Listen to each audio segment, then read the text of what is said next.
So in this video, we're going to talk about natural law theory.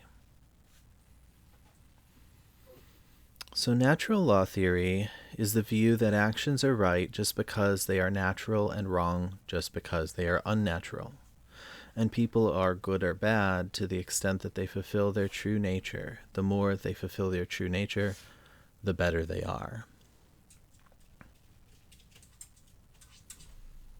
So some theories provide a distinction between nature and morals, but natural law theories are going to pose nature and morals really as the same thing.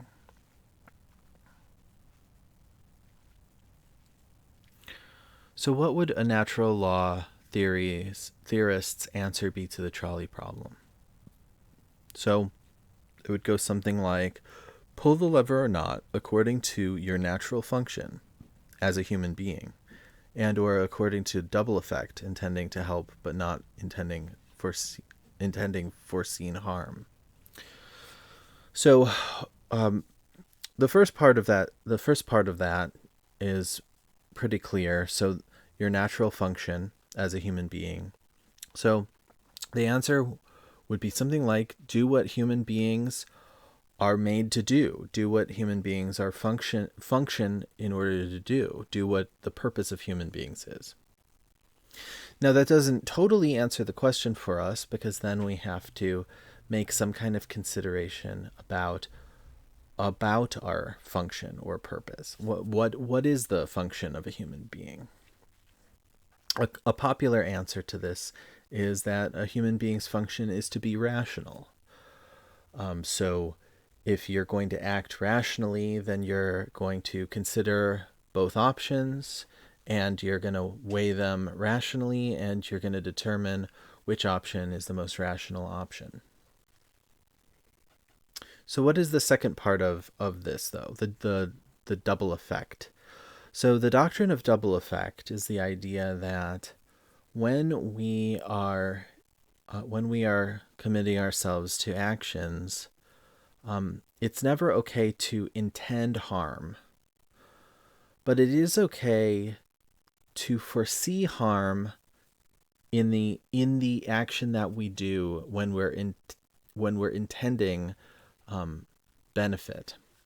So let's say you're trying to help in this situation, in the trolley problem, and your goal, your intention is to help. Your intention is to benefit everybody.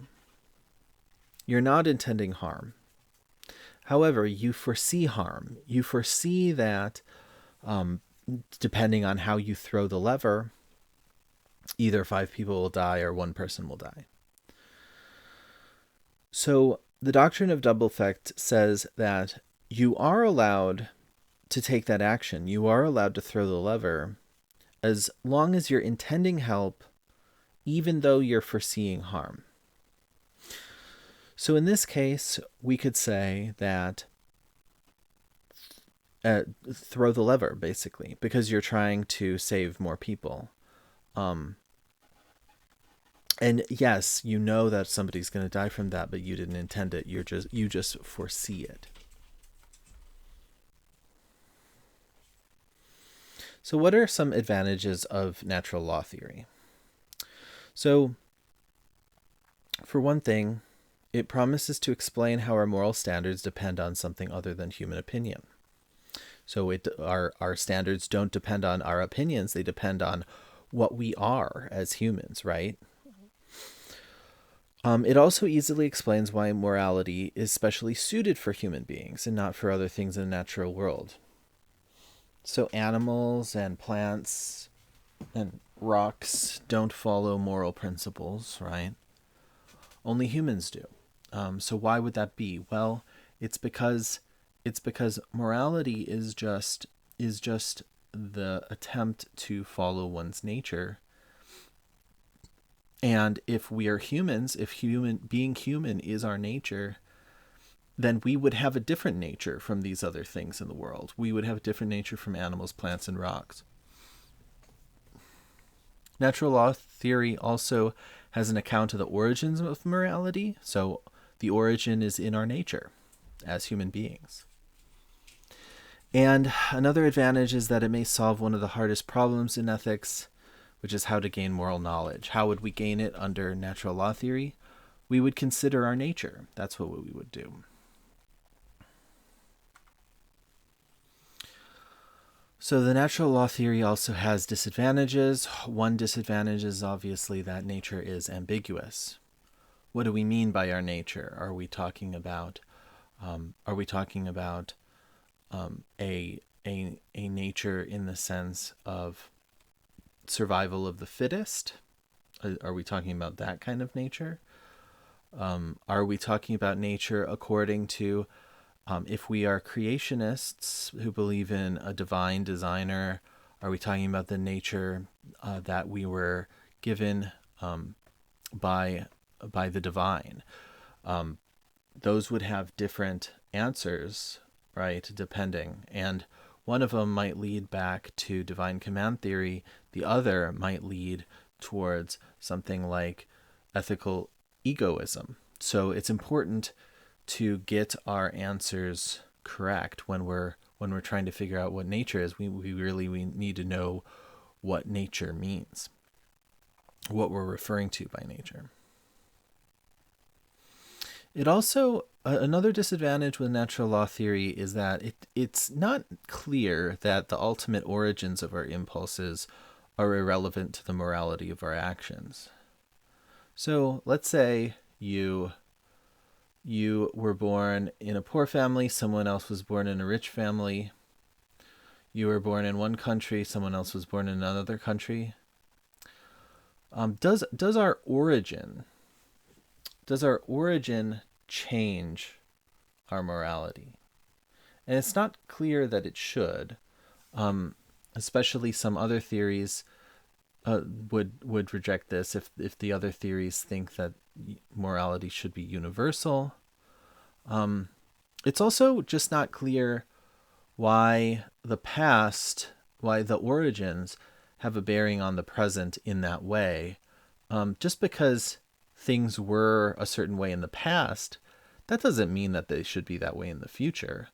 But the natural law theorist sort of is saying that. They're saying we're conserving this origin, where there's this origin and the way that we are supposed to behave, which is the way that we behave according to nature, and that's what we should continue doing. But it's not obvious why that should be, especially if you could think of better ways to be than our origins. Another disadvantage is that there may be no universal human traits. So humans are different, right? So what is the commonality between all of them? We'd have to find that out. And even if there are universal human traits, those might not be very good moral guidance. So, we could say something like, humans like to eat, humans like to drink. But are eating and drinking, are those what we mean by morality?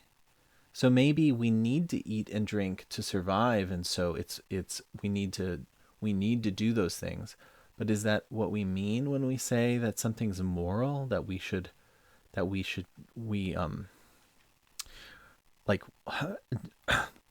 basically are our bodily functions are bodily functions moral? We typically don't think of them as that.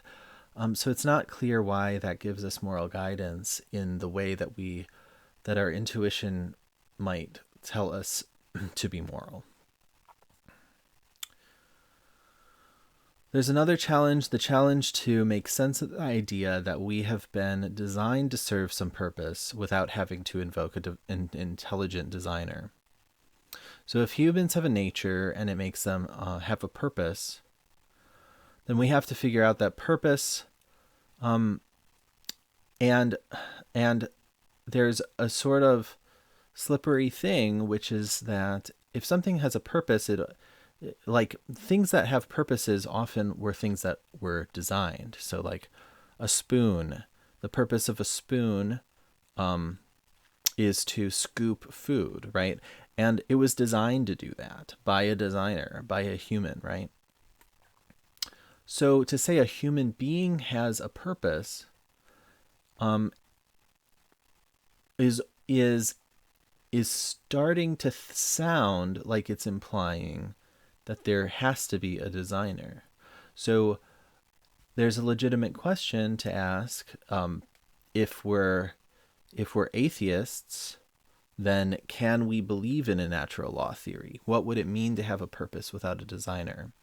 And also, it sort of asks the question of, well, if we do believe in a purpose, then do we have to be theists? Do we have to believe in a God if we believe that there's a human purpose? Another disadvantage is that natural actions are those that increase the chances of our survival and reproduction, which includes bad actions. So we typically don't think raping everyone and murdering all of our rivals is the moral thing to do.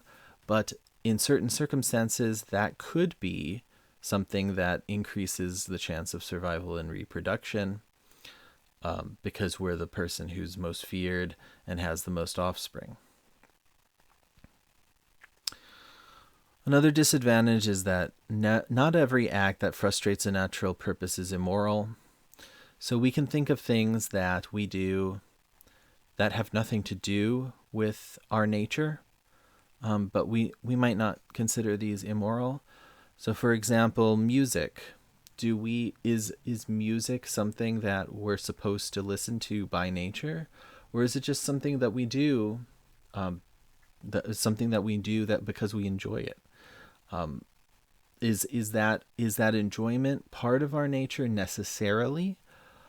Another thing what we could say is if we're doing things like using anesthetics when we get surgery. So when we get anesthetics, we're actually sabotaging the function of our body, which is the function of feeling pain. But we're doing it for a further reason, which is to have the surgery and get healthier. But no one thinks that anesthetics is the anesthetized state is the natural state of your body. So you're putting your body into this unnatural state, sabotaging the function of pain, but in order to achieve this other end. So would that be an example of something that is actually frustrating your body's purpose, which is to feel pain? Another disadvantage might be that the natural law theory, because it's relying on us understanding nature in order to give prescriptions of what we should do, the natural law theory depends on our knowledge of that nature in a way where if we don't know what our nature is, we might need further guidance. We can't just go up to somebody and say, do the natural thing, because then they're going to ask, well, what is the natural thing? And then we have to give some kind of explanation. And so you end up having to supplement the theory with further rules. And some of these rules may be good rules, but some of the rules may make us wonder why we're relying on natural law theory at all. So for example, the doctrine of double effect, which is the theory that we talked about with the trolley problem. So that's a supplementary rule to the natural law theory and gives us a way to act, which is to not intend harm, even though sometimes we're allowed to foresee harm. But what does that and we might think that's actually a good principle to follow in and of itself, but it's not clear what that has to do with our nature. Is it our nature to intend to not intend harm? Is that what we're saying? Well, that's starting to sound like we're veering back towards some kind of utilitarian philosophy, in which we're just prioritizing people's benefit over the harms that are done to people. And that's not what the natural law theorist necessarily wants to say. But when we start supplementing with these extra principles, we start adding in the baggage that comes with those principles, and then wondering about, well, what are those principles? Are those principles derivative from nature, or are those principles something that we've added in more of an ad hoc way that we don't have a real explanation for?